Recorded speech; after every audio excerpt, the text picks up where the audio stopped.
Hi folks, welcome back to Deltara Park mini tours. This is the fourth one, and today we're going into the park proper. This is the view from the Welcome Pavilion, and from here we'll take a step in and a look around. Over to the left, there is a ramp for our accessibility challenged guests to get their devices up to the more elevated portions of the park. And to the right is Triassic Trail.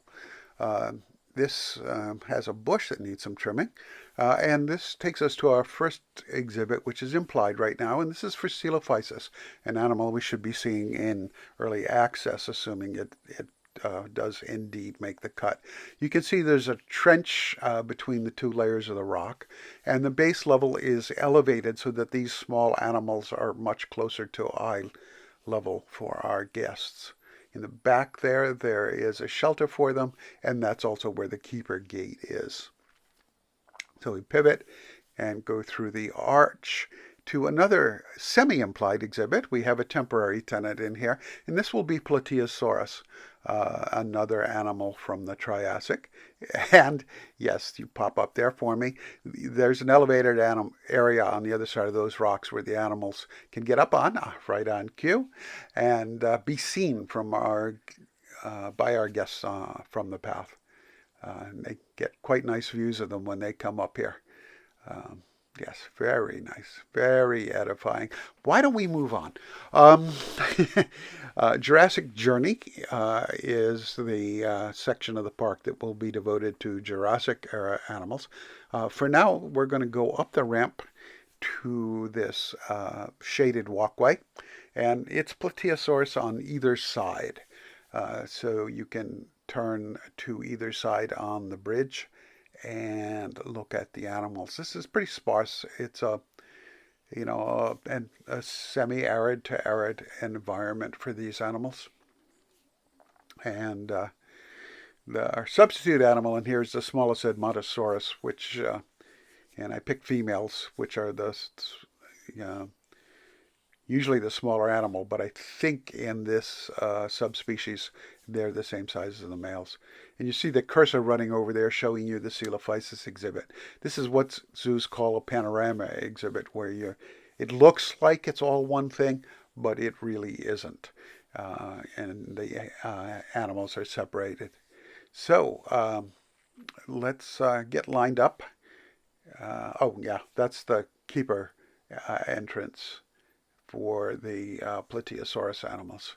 Just barely see it there from the edge of the bridge. So this is the path that will go around. Eventually there may be more Triassic animals. One hopes there will be more Triassic animals, because that's certainly what the devs plan if the game is a success. So I hope you all will help make it a success. We have another elevated viewing platform from the other side of the Plateosaurus exhibit, and this one puts you quite close to the water hole. And that will be a place the animals will frequent, because animals do. They've got to drink somewhere. So we come down the ramp on this side, again for our accessibility guests. We have a cafe here, and this is designed to take advantage of something the devs recently announced in their beta trailer and the devlog that followed it, which is sort of seed elements for building buildings, including cafes, where you get a countertop and some shelving behind it that you can do a certain amount of tweaks, and then you build a building around it, and that counter will work to draw the guests and make it a functioning building. And to this side, we have the aviary, which is the first exhibit on your Jurassic journey. We'll come around to the front, because shown off in that beta trailer was our second mini exhibit animal, and it is another flyer, and it is Archaeopteryx, the Ervogel, as the Germans like to call it. So we're going to head into this exhibit.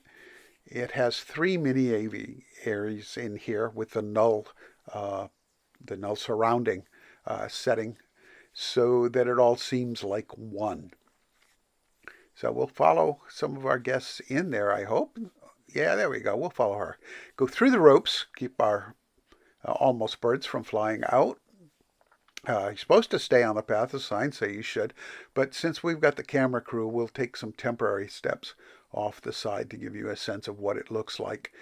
I brought in more rocks and plants to fill in space between the mini aviaries and space where there is no mini aviary, to make it look like the whole thing is accessible to the animals in here, and give it a nice walk-through kind of feel. So the guests are being very good about staying on the paths, or at least the edgings of the path. And up here we'll go back through the ropes again. You can see we have a staff-only area, and that's where the keeper station would be. They also have an observation area there. We spin around here and back out a little bit, and there you can see their observation area. And just to the left of that is the little shed where they would prepare food for the animals and do any necessary light care for the animals. And over here is a bridge that would take take our guests on a journey into the Jurassic. It's the same style as the one that goes over the Plateosaurus exhibit. I wanted to maintain a certain amount of continuity. So this one has been shortened because the river crossing is narrower than that exhibit crossing. So an aerial view of our entry area. Ignore that exhibit on the far right for the moment. We'll get to that in the next video. So the semi-arid Triassic area really stands out against the green tropical environment, which is not unexpected. So let's zoom in a little closer and let you get a good look at that layout of that double panorama exhibit, and enjoy the animals for a little bit. And then we will zoom around to look at the ramp for accessibility challenged guests. Very heavily trafficked by the regular guests right now. With more animals spread out over the park, that will change the flow and improve things quite a bit. But it is what it is right now. And they're hanging out by the trail there. So we can finish our little pan here around of this area, and then we'll go check those guys out where they get their close encounter with the guests. Yes, we start with the back end, of course. That's where we left them last time we were over here. But this would be awesome for real. Get a guy hanging his head over like that and looking right at you and stuff. But anyway, I hope it'll play well in the game. So as usual, subscribe, like, comment. All it helps encourage me to do more of these. Even if you disagree with some of my choices in the build, it's okay. They're not always the choice I would prefer to make, but we're still an alpha.